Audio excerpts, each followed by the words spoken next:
everyone, good evening. Welcome back to the series on education. This is the final part 7. So we will be looking at the topic from very first part 1. So this is the last part on the series of education. I hope you all have been enjoying it so far. So do well to listen to this educational series. The primary field exploring education is known as educational studies, also termed educational sciences. It seeks to understand how knowledge is transmitted and acquired by examining various methods and forms of education. This discipline dives into the goals, impact, and significance of education, along with the cultural, social, government, and historical contents that influence its education. Educational theories draw insights and various disciplines, including philosophy, psychology, sociology, economics, history, politics, and international relations. Consequently, some argue that education study lack the clear understanding, methodological, and subject declinations found in disciplines like physics or history. Education study focuses on academic analysis and critical reflection, and differs in this respect from teacher training programs, which show participants how to become effective teachers. Furthermore, it encompasses not only formal education but also explores all forms and facets of educational process. Various research methods are utilized to investigate educational phenomena, broadly categorized into quantitative, qualitative, and mixed method approaches. Quantitative research mirrors the methodologies of the natural sciences, employing precise numerical measurements to collect data from numerous observations and utilizing statistical tools for analysis.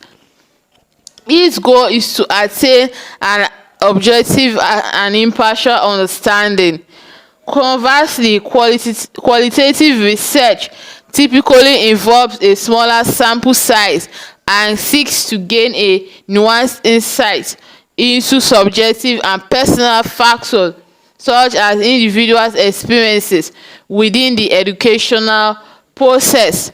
Mixed method research aims to integrate the data gathered from both approaches to achieve a balanced and comprehensive understanding. Data collection methods vary and may include direct observation, test scores, interviews, and questionnaires. Research projects may investigate fundamental factors influencing all forms of education or focus on specific applications, seek solutions to particular problems, or evaluate the effectiveness of educational initiatives and policies. Now let's look at the subfields. Educational study encompasses various subfields as pedagogy, educational research, comparative education, and the philosophy, psychology, sociology, economics, and history of education. The philosophy of education is the branch of applied philosophy that examines many of the fundamental assumptions underlying the theory and practice of education. It explores education both as a process and a discipline, while seeking to provide precise definitions of its nature and distinctive from other phenomena. The term pedagogy is sometimes used interchangeably with education studies, but in a more specific sense it refers to the subfield focused on training method. It investigates how educational objectives such as mild knowledge transmission or the development of skills and characteristics can be achieved. The psychology of education dives into the mental process of underlying learning, focusing on how individuals acquire new knowledge and skills and experience personal development. It investigates the various factors influencing educational outcomes, how these factors vary among individuals, and the extent to which nature or nurture contribute to these outcomes. The field of sociology of education dives into how education shapes socialization, examining how social factors and ideologies influence the access to education and individual success within it. The impact of education on different societal groups and its role in shaping personal identity. The field of economics of education investigates the production, distribution, and consumption of education. It seeks to optimize resource allocation to enhance education, which as assessing the impact of increasing teacher salaries on teacher quality. Comparative education is the discipline that encourages and contrasts education system. Comparisons can occur from a general perspective or focus on a specific factors like social, political, or economic aspects. Aims and ideologies. A central topic in education studies revolve around how people should be educated and what goals should guide this process. Various aims have been proposed, including the acquisition of knowledge and skills, personal development, and the cultivation of character traits. Commonly suggested attributes encompass qualities like curiosity, creativity, rationality, and critical thinking, along with tendencies to think, feel, and act morally. Scholars diverge on whether to prioritize liberal values such as freedom, autonomy, and open-mindedness, or qualities like obedience to authority, ideological purity, piety, and religious faith. Some educational theories concentrate on a single overarching purpose of education, viewing more specific aims as the means to this end. At a personal level, this is leading a good life. Societally, education aims to cultivate individuals into productive members of a society. This is debate regarding whether the primary aim of education is to benefit the educated individuals of society as a whole. Now let's look at the learning theories. Learning theories attempt to elucidate the mechanism underlying learning.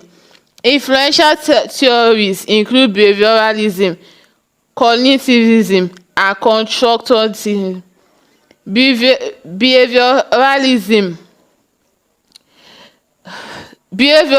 positions that learning entails a modification in behavior in response to the environmental stimuli. This occurs through the presentation of a stimulus, the association of this stimulus with the desired response, and the reinforcement of this stimulus response connection.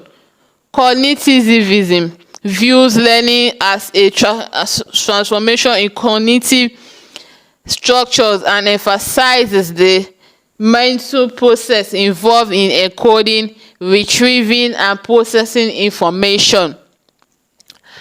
Constructivism asserts that learning is grounded in the individual's personal experiences and places greater emphasis on social interactions and their interpretation by the learners. These theories carry significant implications for institutional practice. Now, the last part, teaching method. The teaching method pertains to how the content is delivered by the teachers, such as whether group work is employed rather than focusing on individual learning.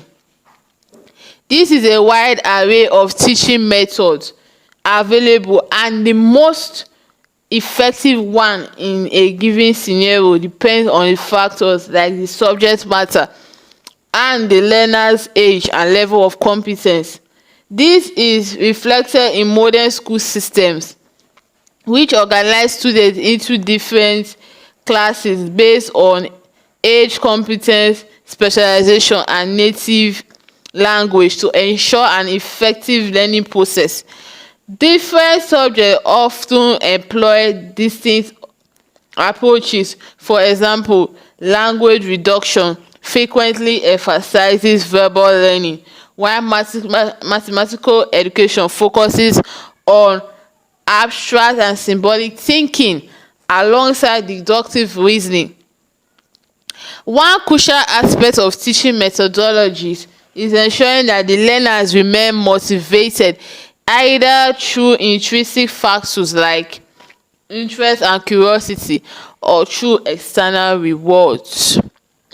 So wow, guys, has been an interesting topic right from the very first part to the last part.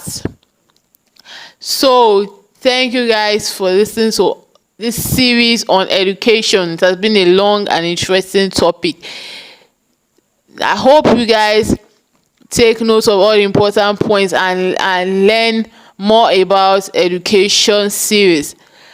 I know it has impacted you guys a lot. So guys, thank you all for watching this series on education. So watch out for my next topic on branding. I know you guys, some of you are in businesses, so you guys have to learn all on branding and how to package and brand your products and services. So thank you all for listening, and I hope to see you in my next topic video. Thank you all for watching. Bye.